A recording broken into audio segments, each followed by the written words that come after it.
Trump's Project 2025 and the Republican policy agenda tells millions of families across this country who want to plan their families that they can't even use contraception or IVF.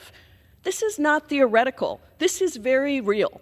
And just last week, J.D. Vance became Donald Trump's running mate. J.D. Vance, who thinks abortion is, quote, comparable to slavery. J.D. Vance, who has criticized exceptions for even rape and incest and wants to help Trump and Republicans enact a nationwide abortion ban. My bill, the Detain and Deport Illegal Aliens Who Assault Cops Act, sends a simple but clear message. If an illegal alien assaults our law enforcement officers, they will be detained and they will be deported. This is because these actions must have consequences. Now that seems like a pretty common sense life lesson that most of us learn at a very early age. But it is a lesson, unfortunately, that President Biden and Secretary Mayorkas apparently never have learned. The Biden administration's policies are reckless. Those policies are dangerous. And these policies have very real life consequences, particularly for American law enforcement. Supposedly, this bill would subject any undocumented immigrant to mandatory immigration detention if they commit an assault on a law enforcement officer. To be clear, that is already current law. But this bill goes far beyond that. It would subject even those individuals with lawful statuses, like DACA and temporary protected status, to mandatory detention if they are merely arrested or charged with assault on a law enforcement officer.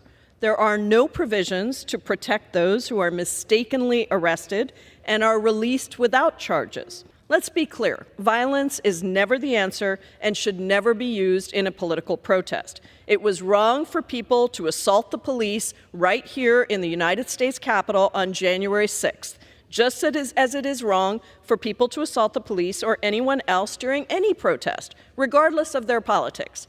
That is why U.S. law already makes assault a crime. And admitting to or being convicted of a serious assault on a law enforcement officer already results in immigration consequences under current law, including mandatory detention and deportation. This bill doesn't change that, doesn't make anybody safer, doesn't fix any problems in the immigration system. Instead, this legislation deems everyone guilty until proven innocent. It serves only to further the Republican agenda to fearmonger about immigrants and keep immigration in the news during an election year, while at the same time bankrolling the private for-profit prison companies. You break it, you bought it, Mr. Speaker. That's not a Republican saying, that's not a Democrat saying, that's just a widely accepted premise in our culture. You break it, you bought it. And let me tell you, Mr. Speaker, nobody broke the border like President Biden, Vice President Border Czar Kamala Harris, along with the mayors and governors of sanctuary cities and states. My No Bailout for Sanctuary Cities Act is about accountability. It's about ensuring that cities and states that refuse to enforce federal laws are not rewarded with federal dollars related to their defiance. Let the policymakers from sanctuary jurisdictions hear us loud and clear. If you incentivize illegal immigration in your city, knowing full well the migrants will come, don't come to the federal government for a bailout. Welcome to Donald Trump and Stephen Miller's America, where the federal government tries to coerce state and local governments to adopt the most anti-immigrant policies.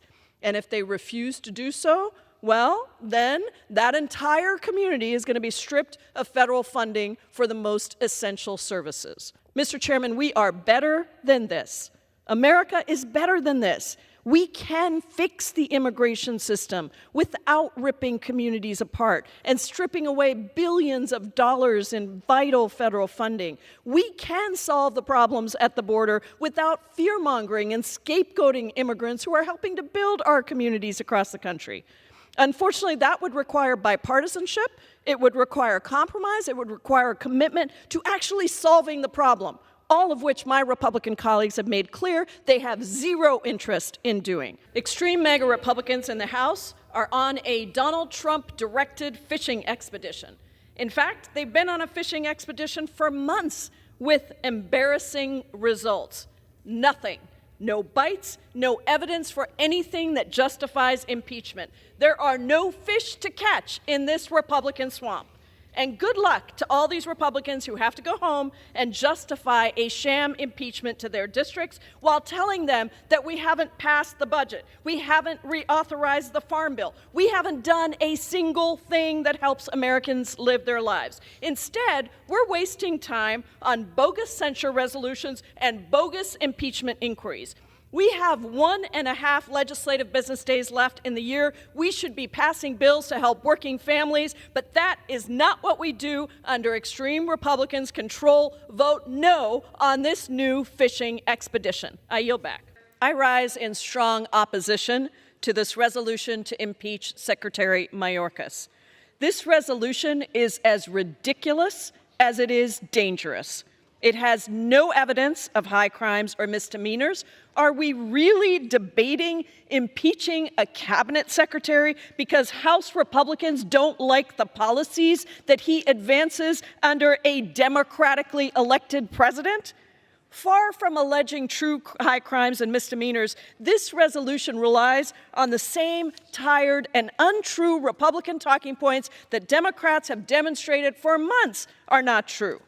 With this Marjorie Taylor Greene sham impeachment resolution, the majority is bending to the will of the most extreme members of their conference simply because they don't like the policies that Secretary Mayorkas is pursuing. Secretary Mayorkas is an excellent and dedicated public servant working tirelessly to protect our national security and to address a broken immigration system. And this Republican Congress, the least productive Congress in the history of the United States, having passed only 27 bills that have been signed into law despite over 700 votes in this body, is simply trying to distract the American people from the fact that they are not doing a single thing to address the lives of ordinary Americans across this country. I keep thinking that the House cannot debase itself further, Mr. Speaker, but it appears that we have not reached rock bottom yet. Vote no on this sham of an impeachment. I yield back. Mr. Wray, today I want to focus on the role of the FBI and the need for the Bureau to remain politically neutral and independent. The FBI cannot and should not be subject to the whims of any president. The majority apparently doesn't think that the FBI needs to be politically neutral and independent. They want an FBI subordinate to the president, not accountable to the American people. That is one part of a larger plan to undermine our democracy, to remove the checks and balances that have protected us, and ultimately to subvert our freedoms. That agenda, promulgated by the former president, his loyalists, and their MAGA allies, is called Project 2025. It is publicly available online. I encourage everyone who's watching this to Google it. It includes plans to undermine every part of our government, including the FBI. Trump's Project 2025 agenda says that the director of the FBI must not be independent of politics, but instead must do whatever the president orders.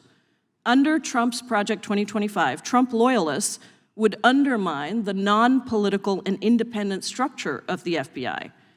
Project 2025 openly calls on the next conservative administration to support, quote, a vast expansion of the number of political appointees in every office across the DOJ, especially the FBI.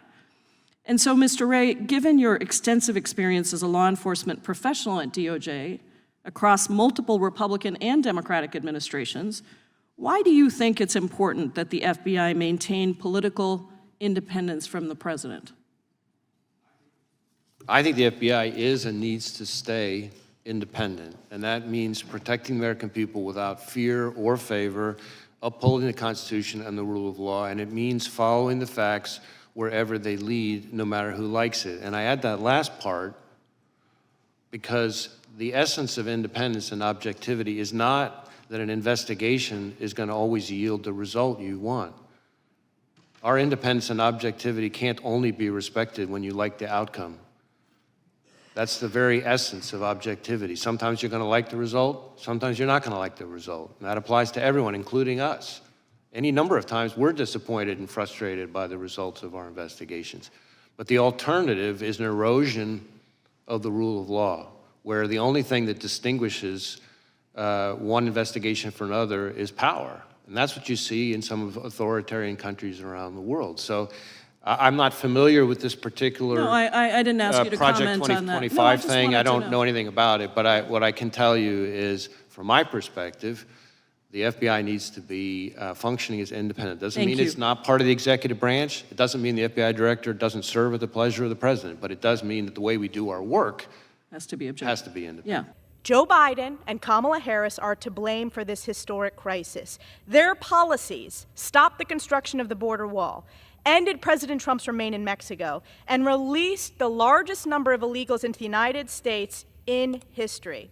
Since Kamala Harris became the open border czar, monthly encounters have surpassed even the highest month under President Trump. Kamala Harris has failed in overseeing American safety by refusing to secure the border. She has proved that she is unfit to lead, and I strongly urge my colleagues to join me in supporting this resolution. Thank you. I yield back the balance of my time. They can't pursue their impeachment claims, their fake impeachment claims of Joe Biden or any other number of people that they've targeted, because Joe Biden is no longer running for president. So now they've got to quickly shift and instead use their time on this floor, where we are supposed to be doing official business, to attack Vice President Harris days after she is clearly going to be our Democratic nominee for president. Kamala Harris was never the border czar. She was never asked to address the situation at the border. She was asked to do something that MAGA extremists who want quick fixes that they can give to Fox News never want to focus on, and that is a real solution. She was narrowly tasked with developing agreements that could help bring government and private sector investments to those countries that are sending migrants to the United States, so that those countries could help strengthen the conditions in those countries. And she did so, most significantly in Mexico, Guatemala, El Salvador, Honduras. She brought billions from private sector investments to support government funding for entrepreneurs, to ensure labor rights, to strengthen food security, and launch projects across those countries that invested in financial inclusion, healthcare, climate finance, and affordable housing. Those are the things that will keep migrants in their home countries. Trump's Project 2025 calls for the end of protections for dreamers and family-based immigration. Attacking family unity comes as no surprise from the party that cruelly tore over 5,000 kids from their moms and dads. Trump's Project 2025 also eliminates due process in the immigration system. It would deny people their day in court to make their case under protection under U.S. laws. Republicans have made it clear over and over again that they do not want to modernize our immigration system. Even the bill that was written by the second most conservative Republican senator in the U.S. Senate, Trump told them not to vote for it, so they didn't, because they wanted to keep it out there as an election issue.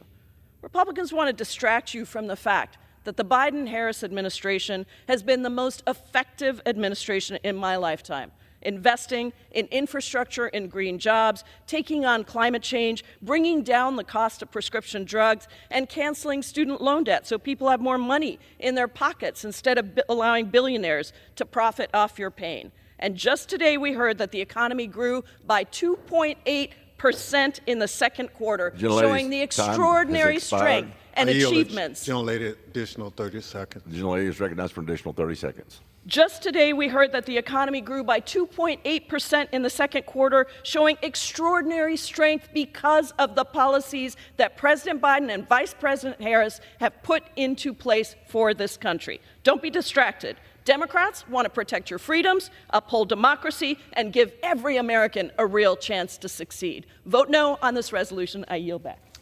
The gentlelady yields back. The chair reminds members to refrain from engaging in personalities toward nominees for the office of the president. The definition of assault varies widely from jurisdiction to jurisdiction.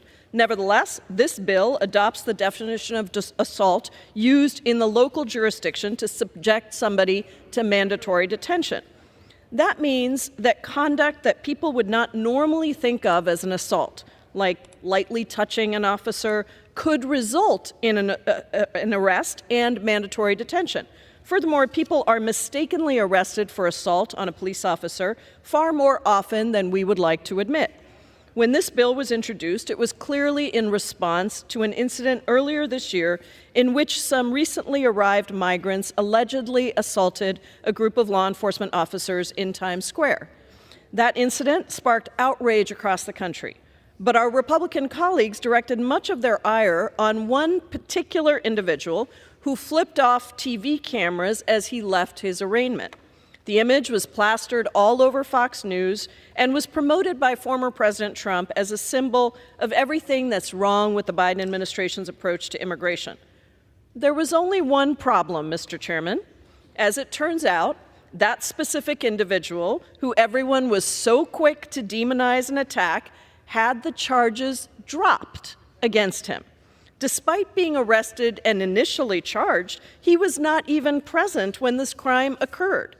We also see this in protests, where one person gets unruly and the police arrest everyone in the crowd. This bill is going nowhere fast, just like the very similar bill that House Republicans passed last police week.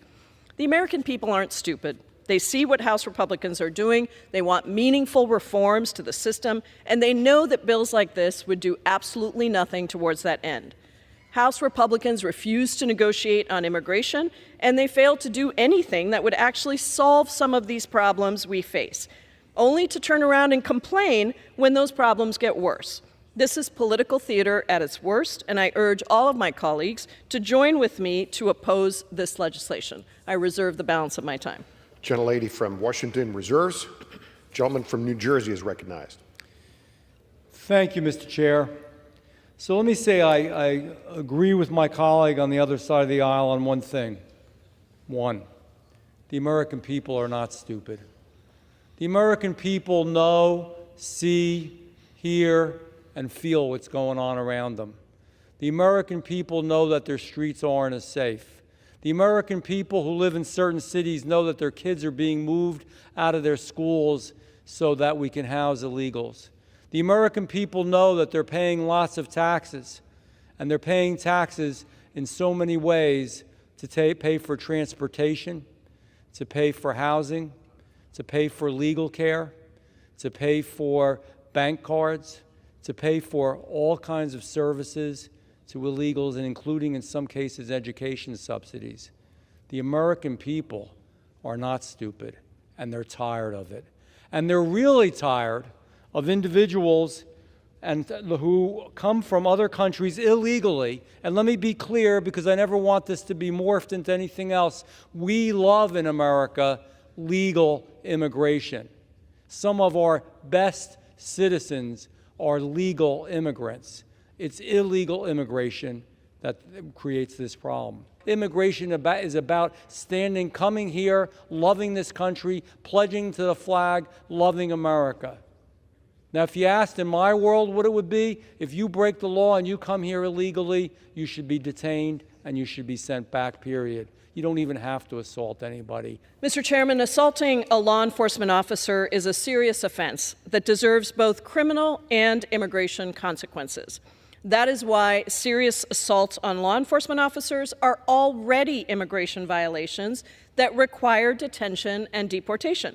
The bill before us today would do absolutely nothing to change that.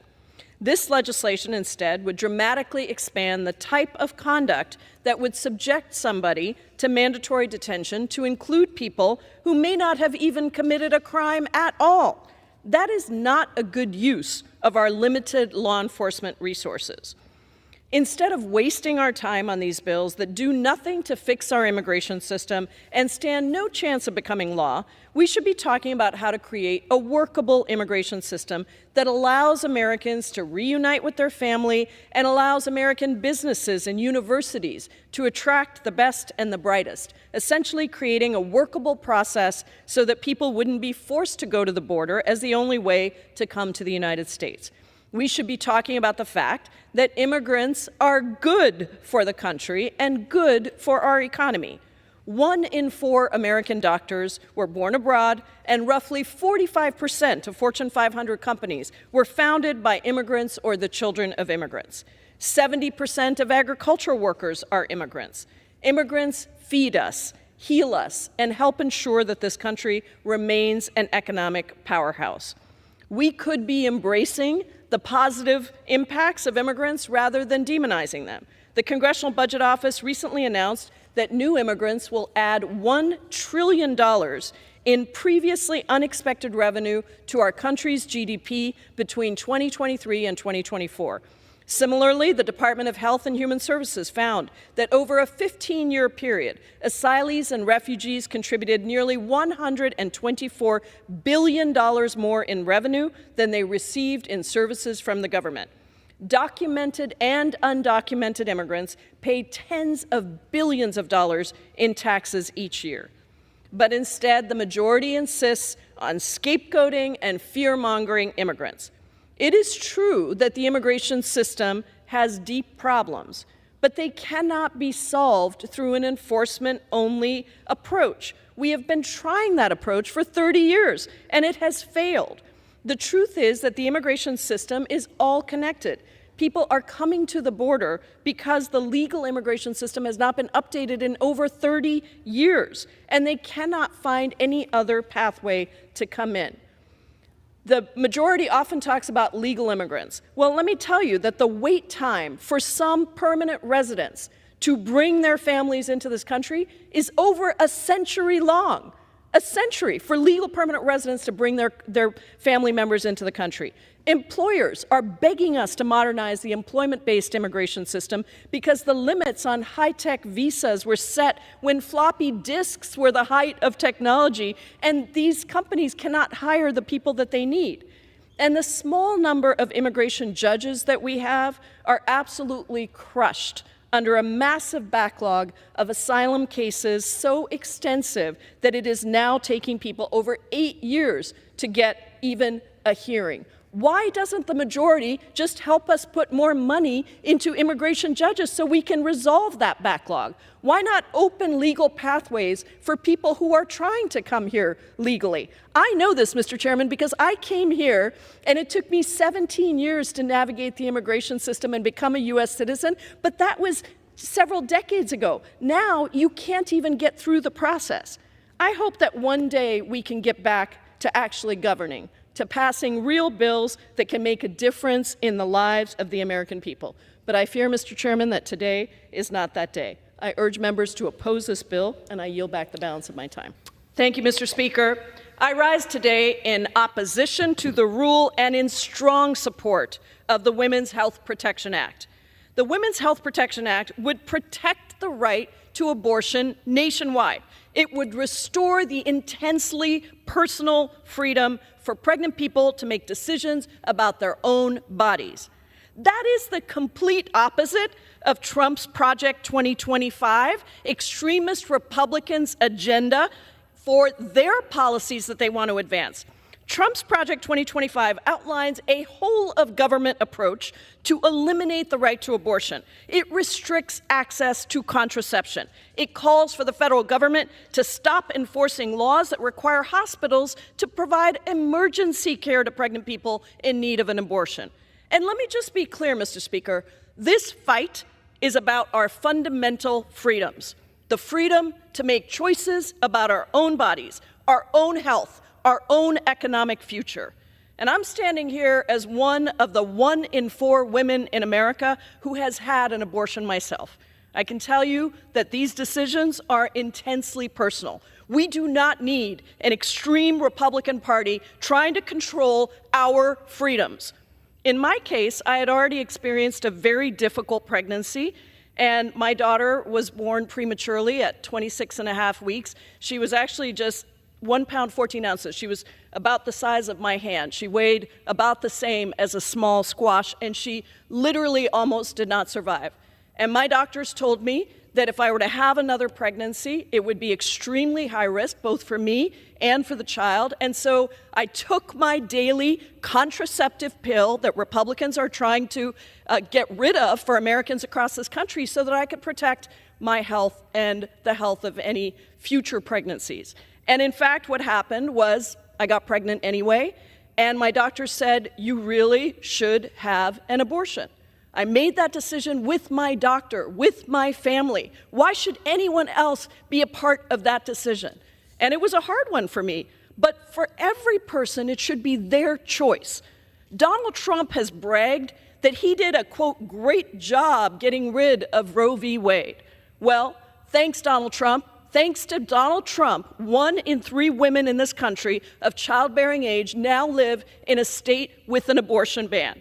Thanks to Republicans, a woman who was 20 weeks pregnant when her water broke was told by doctors that the pregnancy was not viable, but still she was not provided the fundamental freedom to do what she needed to do for her health. She was forced to go through the pain of delivering a stillborn child. Democrats have a completely different vision, and it is in the Women's Health Protection Act. That is to defend and protect your fundamental freedoms. Vote no on this motion. I yield back. Thank you, Mr. Chairman. Welcome, Director Wray. Political violence of any kind is dangerous, unlawful, and totally unacceptable. Just as we all watched and then unequivocally condemned the attempted assassination attempt on our former president, I wish that we could all come together to unequivocally condemn the act of political violence on January 6th, instead of defending props that were used that were harmful, dangerous props of gallows, attempting to show what people wanted to do to Vice President Pence. Extremists attempted to subvert our democracy in the worst assault on the U.S. Capitol since the War of 1812. Many of us were trapped in the gallery that day. We feared we would not make it out. Insurrectionists were chasing down former Speaker Nancy Pelosi and then Vice President Mike Pence. And I myself have been the direct target of political violence when an armed man with a gun showed up at my door, threatened me and my family, and we actually ended up having to move our home. So I understand the increased tenor of political violence that is racking our country. It has been on the rise, fomented by violent and dehumanizing rhetoric from top public officials, including the former president and members of Congress, sadly, and bolstered by the proliferation of easily accessible guns, including assault-style weapons. All of this violence is unacceptable, and I wholeheartedly condemn it. I just hope we condemn all of the violence, not just 1 or 2 incidents. I have another question about the role of attorneys at the FBI Office of General Counsel. How do we protect that work? I'm sorry, could you repeat the question? The role, what role do the attorneys at the FBI Office of General Counsel play in ensuring that the Bureau respects the constitutional rights of American citizens? How do we protect that work? So, in my experience, the lawyers in the Office of General Counsel play an incredibly important role in ensuring that our agents have their questions about how to comply with the law and conducting their work answered, and ensuring that we conduct our work in the right way, which means scrupulously adhering to the laws and the rules that apply to us. I just wanted to say before I yield, Mr. Chairman, that the Project 2025 also eliminates the FBI's Office of General Counsel in-house lawyers who are responsible for that role. I appreciate your indulgence, and I yield back. 100,000 migrants have passed through New York City since the spring of 2022. And at the height of the crisis, there were over 64,000 migrants in the city's care, all at the taxpayers' expense. And New York's governor recently proposed $5 billion more to address New York's migrant crisis at the same time she proposed cutting from our kids' public schools. Yet, New York state officials did absolutely nothing to change New York City's and New York State's sanctuary policies. Despite the uncontrolled crisis across the 5 boroughs, New York City has refused to change its sanctuary policies, the very policies incentivizing illegal immigration. Those illegally crossing the border or who feign asylum to be paroled into the interior of our country know that if they make it to New York, they will be given taxpayer-funded food, shelter, health care, transportation, and social services. And hard-working American taxpayers will be the ones footing the bill, Mr. Speaker. Let me make something also abundantly clear. This legislation will prohibit federal funding from going towards fueling the root causes of the migrant crisis. In no way, Mr. Speaker, can this legislation be construed to harm school systems, law enforcement, and other benefits for American citizens. Those entities will remain eligible for federal funding under this legislation. Mr. Speaker, America is like a ship taking on water. And my colleagues from the other side of the aisle, their solution is to merely build a bigger boat. My solution, Mr. Speaker, is to plug the hole causing the crisis in the first place by cutting off federal funds that would only exacerbate the crisis. Here we are, wasting time again on the floor on a bill that has no chance of becoming law, when meanwhile, Republicans have failed to pass a continuing resolution that would keep our government funded. And some in your party are even calling for a government shutdown, which would have detrimental effects on Americans across the country. Are we dealing with that issue? Nope. Republicans couldn't pass their own bill, partisan bill, to continue to fund the government. And we're not trying to do anything on that. Instead, we are here talking not about a bill that actually works for real solutions to our outdated immigration system, but we are once again talking about a bill that demonizes immigrants. This is something that Republicans have refused to put forward real solutions to our broken immigration system because, in their own words, they want to keep immigration broken so that they can continue to demonize immigrants and continue to try to make this an election issue. So, here we are today, once again, debating a bill inspired by Trump's Project 2025 that would strip billions of dollars in vital federal funds from states and localities across the country, including in my home state of Washington. Under this bill, jurisdictions that want to keep the proper division between federal enforcement and local law enforcement are penalized for doing just that, taking away any federal funds that might, quote, benefit undocumented immigrants. That makes absolutely no sense on multiple levels. First of all, community trust policies in these jurisdictions foster cooperation and trust between immigrant communities and local authorities. And that is crucial for effective policing and public safety. When immigrants feel safe reporting crimes and working with law enforcement, it actually strengthens public safety for everyone. That is why members of the Law Enforcement Immigration Task Force, which is made up of law enforcement officials from across the country, have expressed concern with this bill, stating that when local police are viewed as colluding with immigration authorities, quote, undocumented residents may fear that they or people they know or depend upon risk deportation by working with law enforcement, and that this fear undermines trust between law enforcement and the communities we serve, which actually can facilitate an increase in violent crime, end quote. That is law enforcement talking about what this bill would actually do, is it would hurt our abilities to protect public safety. On top of that, local jurisdictions have neither the money, the training, or the time to enforce federal immigration laws, particularly when it undermines their own ability to build community trust and do their necessary work. H.R. 5717 is just bad policy. It implements Trump's extreme Project 2025 agenda by stripping localities and states across the country of billions of dollars in federal funding for education, transportation, infrastructure, law enforcement, and health care, just because those funds might benefit undocumented immigrants, forgetting that they actually benefit everybody in the community.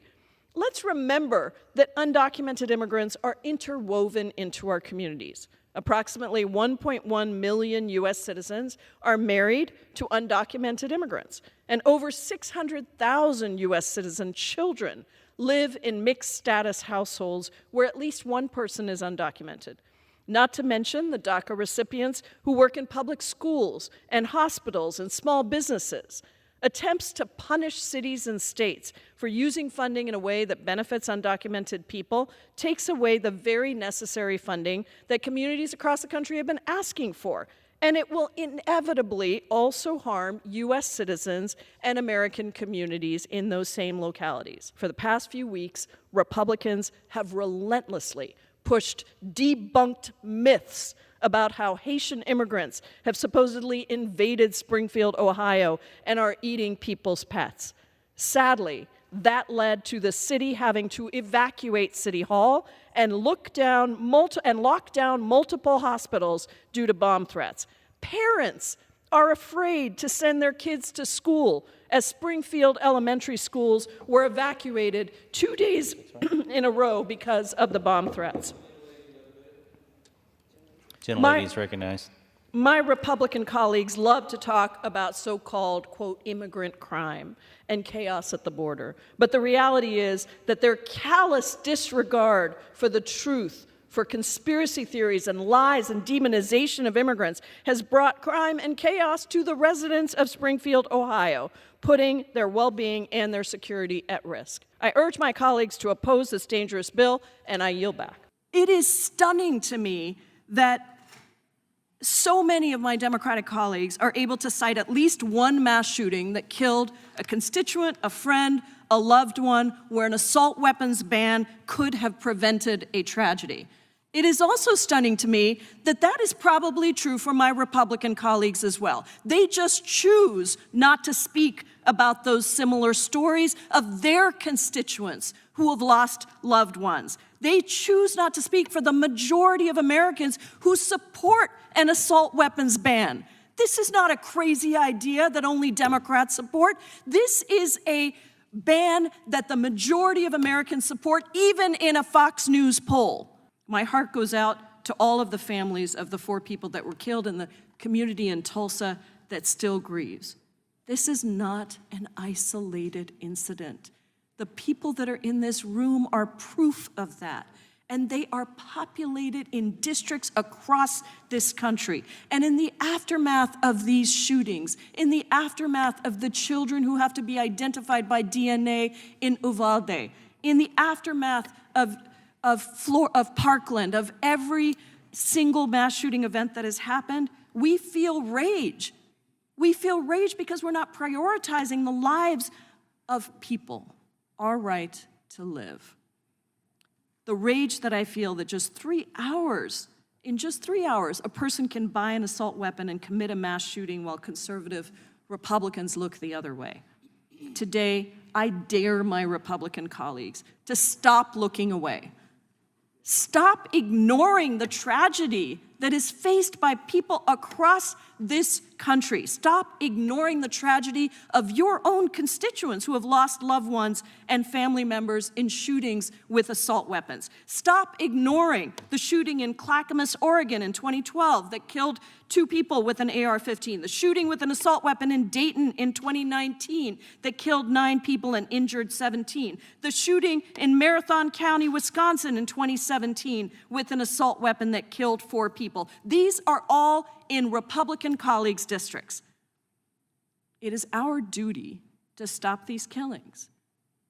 And the assault weapons ban will prevent mass shootings like the ones that our districts, our friends, our families have faced by prohibiting the possession, the manufacture, the transfer, or the sale of assault weapons. And it is shameful to resist or even hesitate to take action to stop the use of these weapons of war in mass shootings of civilians. So for every person who says, I have a right to defend, I say to you, we have a right to live. And your right to defend with a weapon of war does not obliterate our right to live.